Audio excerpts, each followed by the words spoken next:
Bengaluru. What struck me as interesting about that airline, like many other airlines in this part of the world, is they're very good airlines.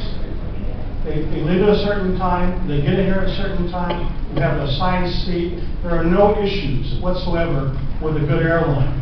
And the reason I mention that is because what we're talking about in all the presentations we've seen or heard today is trusted relationships. We have to be able to trust the people we do business with.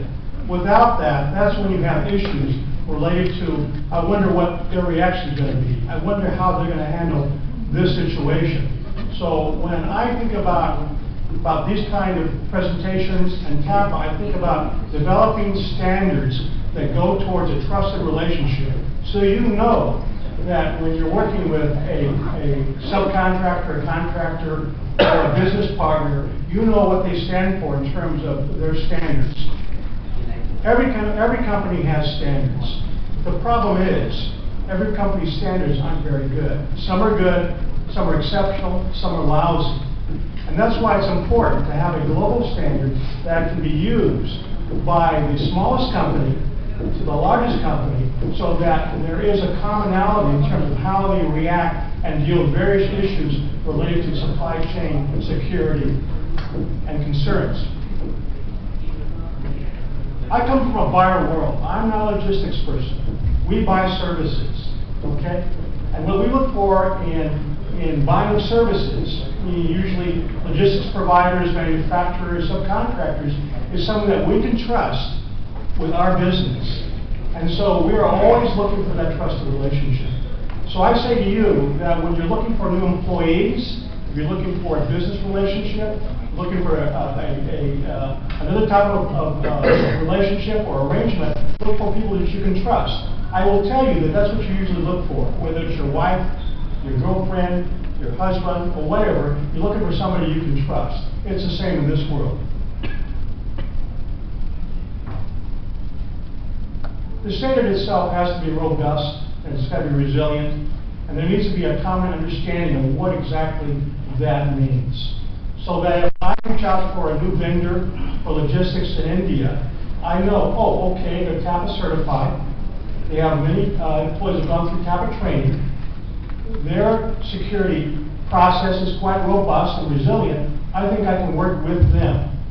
But if I go to, let's say, a logistics company, and I just walk through it, and I get the sense that it isn't up to a certain standard I have, then I wonder whether I can trust that company to do business with.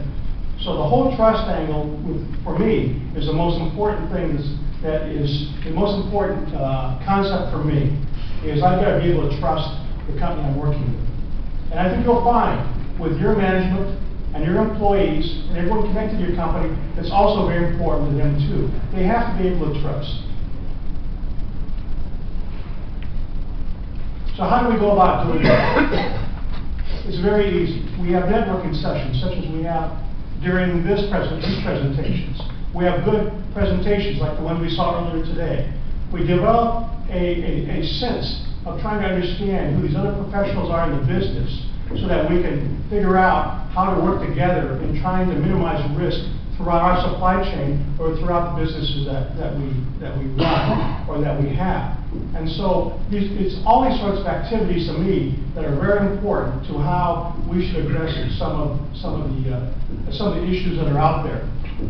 Now, earlier when Gaurav was talking about Flipkart's business model and the security concept, I wanted to comment then, but I didn't want to interrupt him at the same time, that in the pharmaceutical business, which I'm in, we have organizations and we do share information. Because the sharing of information, when you have a common problem, is extremely important in addressing that problem. It doesn't mean that you share all information with all companies. It means you share the information you want to share with them, but maybe with other information you just share bits and pieces, or with one or two other companies. But the sharing of information is important because it also goes to the trust of a relationship too. And you will find, I'm sure most of you know in this audience, that as you go through the process, you will find that in people in your industry or your segment of business, you will have the same sort of problem that your competitor has. You may have the same problem with fraudulent behavior as your competitor has. So it's incumbent upon you to reach out and try to develop a mechanism to talk to one another, to engage in dialogue, to see if there's some way that can work together, even though they may be competitors on another front. In the pharmaceutical business, we belong to an organization called PSI, 36 international drug companies. And from a business perspective, we don't talk or share information. There's an antitrust issue, and number two, we may have competing products. But from a security perspective, from a supply chain perspective, we meet and discuss these issues all the time. Okay? And what standards do we use for that? We use TAPA standards. You can all go to the TAPA site, you can take a look at the standards, see what you think. You can use them for background if you want to use the standards to upgrade your own standards also. They're yours to use as you see fit. You should take the training. You should be certified. But take a look at the standards themselves, because that's a way that will give you a leg up in trying to beef up your security standards. If yours are already good, never mind. But you may still look at that to see if there's something that can make yours better. And what we do at Eli Lilly is we use the TAPA standard in-house. We look at it as a resource. We use it. We belong to TAPA a long time. We have other members on the boards all over the world, and we have implemented that because it's a good, sound standard that can be used in-house. So when you're developing a security array or a plan to mitigate perimeter issues or access control issues, take a look at what's there, because you can see it's already been laid out in such a fashion that you can actually take that and use that as you see fit. That's what I would do. Instead of reinventing the wheel on access control, take a look there and see if there's anything that can be of value to you. And that's what we've done. We find it very handy. We also do that with our subcontractors, with logistics service providers. Okay, not every one of them belongs to TAPA, I'll admit that.